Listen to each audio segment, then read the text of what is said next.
We've got John Duncan on the line with us, representing the panel. John is a veteran Steel Awards judge, as I'm sure you're aware.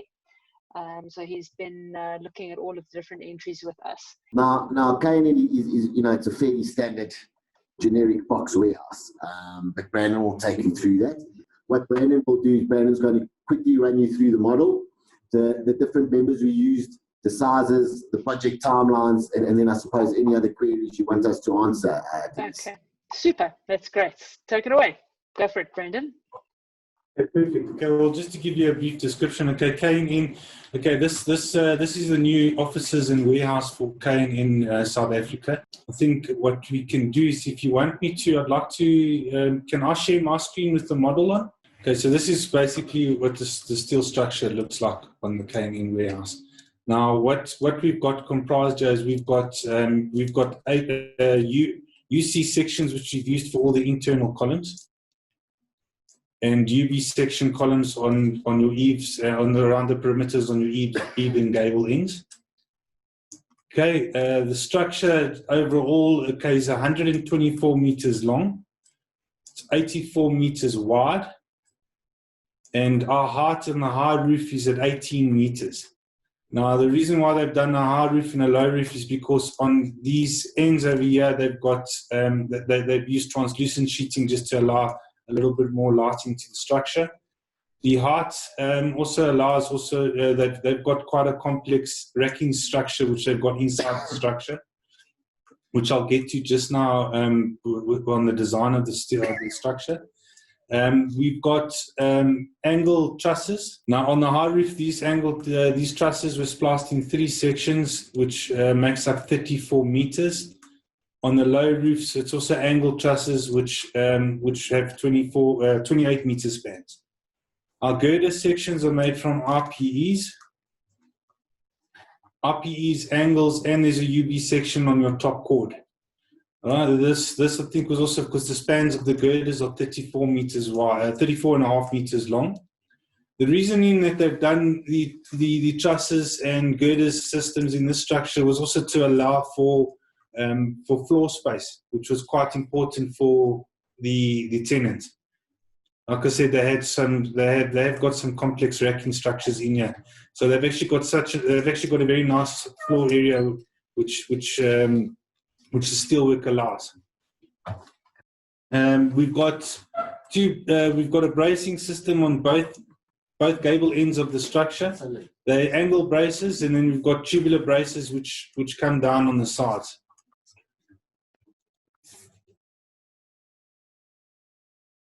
Sorry, there we go. What else have we got on here? On the gables, it's PFC gable rafters.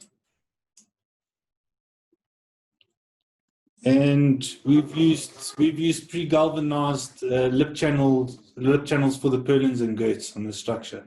The reason why we've gone with the pre-galvanized is because it also allows just the time efficiency on site with getting the structure up and getting sheeting on. That basically comprises of that's basically what the structure is comprised of. And yeah, I don't know if there's anything else you'd like to know. Good from my side. John, do you have any questions or comments before we move on to the next question? Yeah, how did they decide on the height of the concrete columns? I'm glad to see that they don't go all the way up to the roof. Yes. I think the reasoning for that is I don't think the engineer wanted to go all the way up to the top. He wanted a steel column in the center. I think it was from a design perspective. Just with the spans of the trusses and the girders, he wanted a steel column there. Yes. Yeah. His little starter column, or that's one hell of a plinth on a spread footing. Eh? Yes. You talk these, yeah. No, well, you see them more clearly on the inside. Oh yes, okay. Are you talking about internal columns? Yes, okay. Yeah. Like it's fine. It's just interesting. They normally either go all the way in concrete or all the way in steel. It's just a little bit unusual. A little bit unusual, yeah. John, what we actually finding lately, John, is obviously a lot of the contractors and the clients are using concrete columns. We'd love for the columns to be out of steel, and it's not necessarily because it's more work for us. Yeah, I mean, as you know, and I'm sure every contractor would tell you, it's far easier for me to erect steel on steel as opposed to doing onto the concrete. And I do see that the steel column there is actually it's actually longer than normal, Brandon, than what you would see with the concrete columns. You know, normally what I've seen, the stub columns, John, the steel stub columns are actually getting shorter and shorter. They're getting shorter and shorter. Yeah. I think, like I said, from a design perspective, the engineer wanted to use the steel columns. I think because they've actually poured these concrete stubs, and I think he wasn't too happy with having them done, you know, in 2 or 3 or 4 pours for that height. Yeah. That was one of the deciding factors in using the steel. Yeah. It's easy But I agree with you. It is strange. It's easier to fasten the nuts at ground level than up in the air there, though. Yeah. So what were some of the challenges that you had on the project, and how did you overcome them? Well, the challenges on this project were, you know, and it's becoming more frequent. Is we've got time challenges with program. You know, on this project, it was, you know, they poured the concrete columns and they used tilt-up panels. So going hand in hand with that, you know, and with the time constraints, you don't really have a chance to get in and measure the structure before we start fabricating. So we're fabricating off design. And what you getting on site is not, your as-built is not really according to design. So the challenges that we faced more on this job was trying to get the steelwork to suit the as-built columns.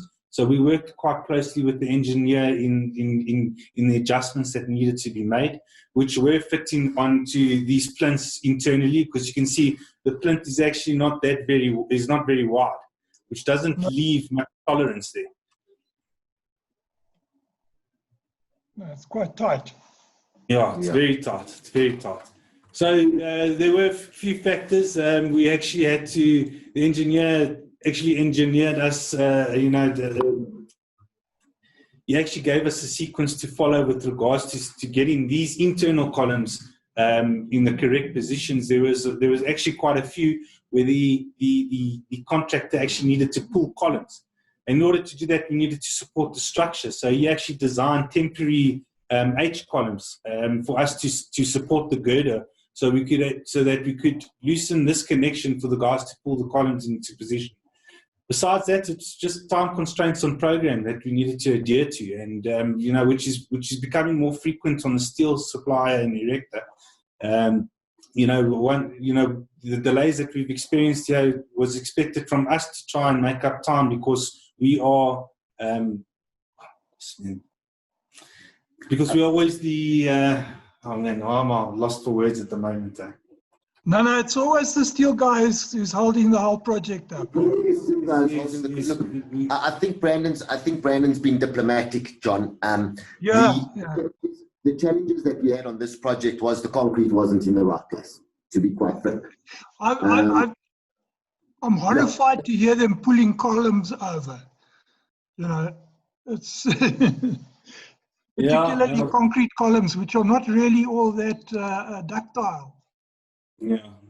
So what we actually, did you not have to slot quite a couple of the, remember what happened? Yeah, there was some slotting on the side still. The internal ones, because there wasn't much space to slot. You don't want to have your base plate falling over the concrete column. That's the reason why they had to try and pull them.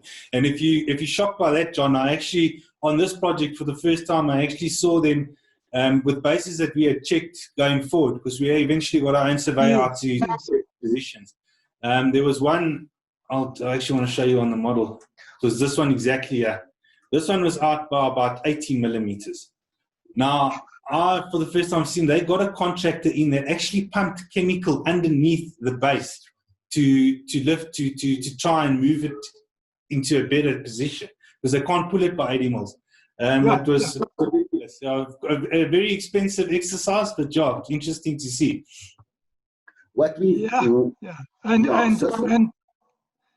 And it also takes time, eh? So Yes, It takes time, John, and it costs and at money. that time eats into your time because they don't shorten they don't lengthen the end date. No, so no, not at all. What we as a company have actually started doing going forward, because yes, the structural steel guy is always the person that's under pressure. Without the steel, the guys, no one can really do anything. Now, what what normally happens in the past, we start lifting the steel on the concrete, and then you find out. We have taken it upon ourselves now that every job that has concrete columns, I will rather take the cost and pay for my own surveyor to go out and do the surveying to see that it's correct. Because one thing that I find quite funny is the steel needs to be within 5 millimeters or 2 millimeter or 10 millimeter tolerance, whatever it may be, but the concrete doesn't get checked. And the concrete's out by 100 millimeters, and then it's left up to the steel people to kind of make up for the differences. So what we're actually doing now, and I kind of hope that this becomes a standard in the industry, and I really do think that the institute should really push for this, is that concrete actually gets checked and signed over to the steel contractor. I couldn't support you more strongly than I do. Really, really. So we've actually got a couple of jobs now, John. We thankfully, a couple of the contracts that we've got now, we are appointed as a principal contractor and not a subcontractor. And I found that makes a huge difference, because when you're a subcontractor to the main contractor, you're kind of obliged to, you don't want to put up with his nonsense. You don't want to rock the boat. You don't want to lose further work. But it's okay for the steel guy to spend 100,000 rand fixing what wasn't our fault in the beginning. But if you send the concrete guy a bill for 10,000 rand, it's the end of the world. Oh, that'll kill him. That'll kill him, man.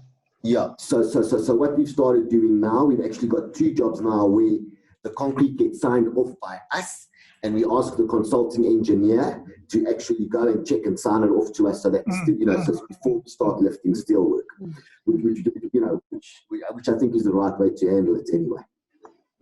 Just a little advert for the Tekla here. You can generate very, very quickly all the set out points you need and put them into a file. And if you've got the right sort of equipment, you don't mess around. You just plug that, you read that file into your station, and you get the answers immediately.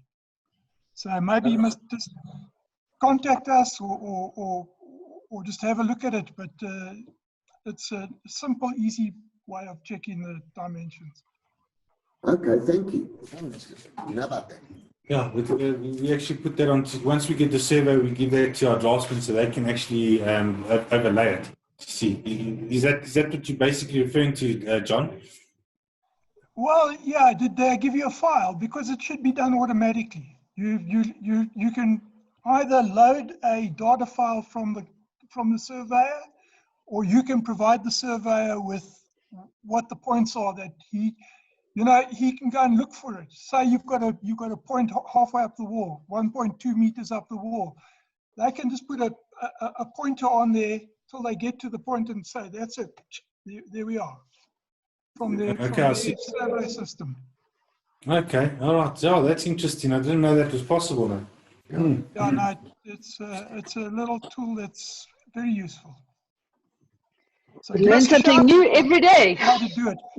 Yeah, definitely. But otherwise, it's pretty straightforward. You guys, do you have NC equipment in your workshop? Yes, we do. We've got our CNC angle iron clippers, and our beam line. Yeah, our beam line's also CNC, John. Yeah. CNC. And our plasma machines are CNC. So yeah. So you don't actually work with drawings, eh?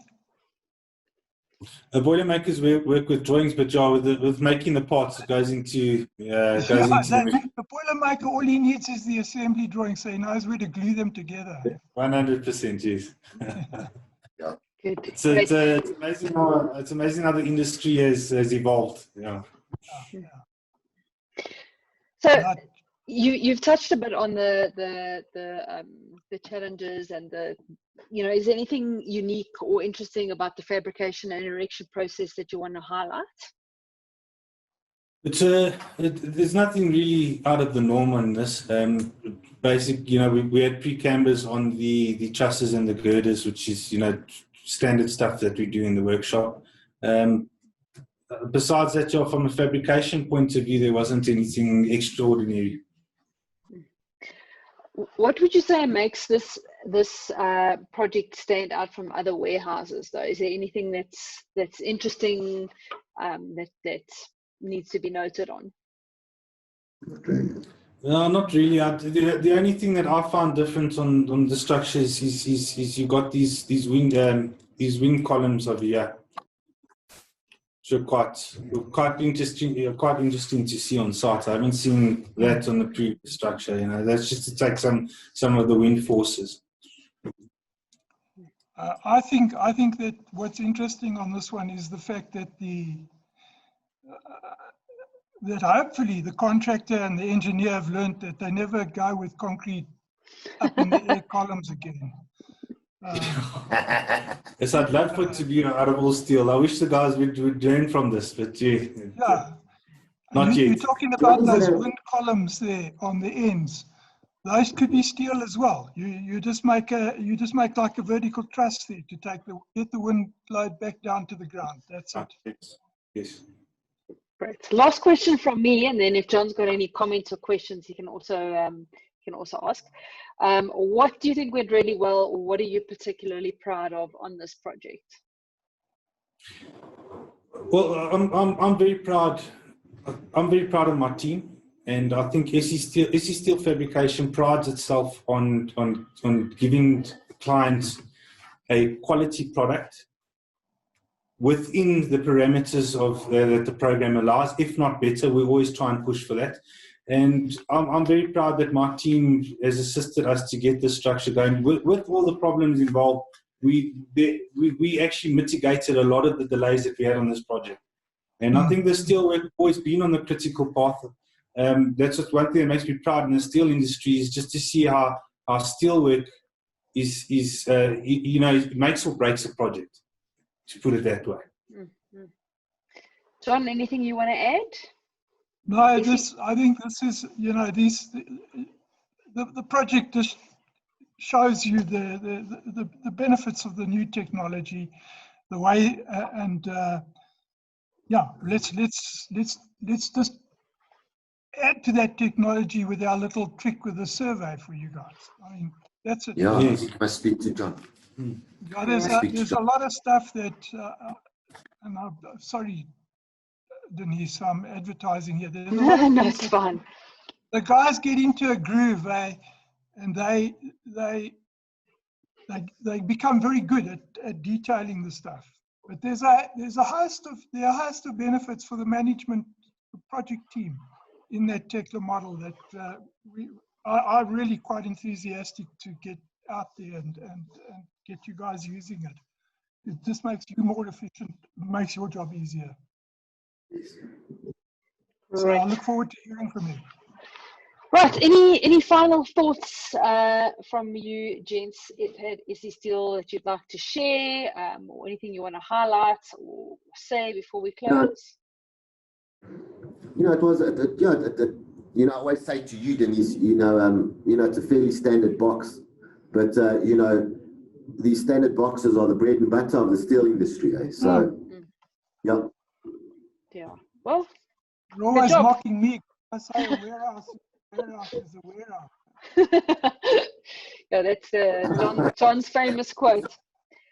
Exactly, John. Just a little bit about Steelwoods. I'm done with my questions as far as the project goes. Sorry, just one quick question. Yes. Sorry, Denise. Who did the sheeting? Were you guys involved in the sheeting, or was that a separate subcontractor? It was a separate contractor. Titan Nicholson were the sheeting contractors on this job. They were also a subcontractor to a nominated subcontractor to JC van der Linde and Venter projects.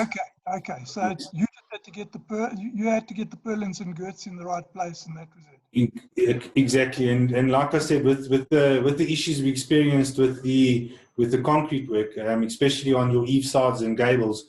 There was a lot of slotting work and putting in plate washers, welding in plate washers to get the lines correct for the sheeters, because of their tolerances, which makes sense. You know, they've also got to try and produce an architectural finish at the end of the day as well. Well, it's a credit too, because the photographs look great. You know, it looks nice and smooth. It's well done, guys.